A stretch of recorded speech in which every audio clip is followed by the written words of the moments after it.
Fun fact, though Israel did not invent falafel, it did do something to falafel that made it loved by people around the world. Shalom, my friends. This is the Kiva Gers with Israel in 5, where we give you everything Israel in 5 minutes. Please like and subscribe. And if you have any questions or want to keep the conversation going, please do so below in the comments. There's a lot of debates in the Middle East, especially between Israel and its neighbors. Lots of politics and geopolitics and security issues. One that many people don't know about is who invented falafel. And there's many different theories and many different sources and researchers that believe different things. Now, everyone agrees that Israel did not invent falafel. Some people say it's from Egypt, some from Lebanon, some from Yemen. Most research points to the fact that it did come from Egypt. But how did it become the falafel sandwich that we know? That has a lot to do with what happened to falafel in Israel. Now, we know that in the years leading up to the creation of the state of Israel in 1948 and the years after, Jews were coming from many, many different places, especially afterwards. But those who came before, mostly from Europe and from Russia, they started to meet all these other cultures that were in the land of Israel, around the land of Israel. And even though they were European, Russian, used to a certain way of living, eating, dressing, they were influenced by the culture of the place and the people around them, including what they ate. And they started eating foods that they never heard of back in Russia or in Poland, that they couldn't even ever get there. So that kind of intermingling of cultures already started to happen even in the years leading up to the state, but especially after the state of Israel was formed in 1948, we had a huge influx of Jews, literally from the four corners of the earth.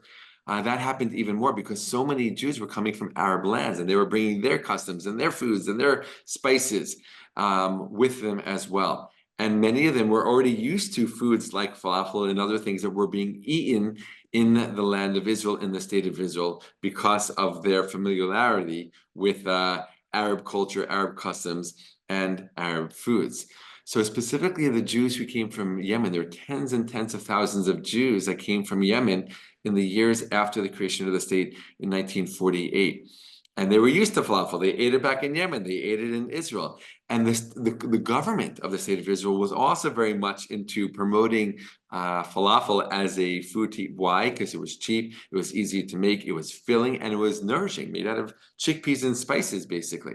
And in the beginning years of the state, there were so many immigrants coming into the newly born state that the government had a very, very difficult time economically. And there were years of a system of rationing food. So not everyone can get whatever they want, whenever they wanted. And falafel became a real staple food for people to fill their bellies, have nutrition at a very, very low cost. Now, how did falafel become what it became? And what did Israel have to do with it? Well, Jews who were living in Israel and selling falafel and opening up falafel stands, they started putting the falafel balls, right, inside the pita sandwich. Instead of having the pita on the side, right, and maybe scooping up some tahina or hummus with your falafel, they started cutting it open and making a sandwich out of it. Right? You put the salad in there, you put the falafel balls, you put the tahina on top, and you have a whole meal in your hand. Right? And that was the addition that was given to the falafel by Israelis specifically. And that, we know, is really what helped falafel take off literally around the world. It's something you can, hold in your hand, you can take it with you easily, you can sit down, you can eat it, you don't need a fork, you don't need a plate. And that really helped falafel become this internationally accepted and loved food, right? And just by simply putting the falafel balls inside the sandwich, it helped falafel to become this food that's eaten literally in the east, west, north, and south, all over the world. And that Israel gets credit for it. And though Israel didn't invent falafel, it definitely helped it to become the famous food that it has become.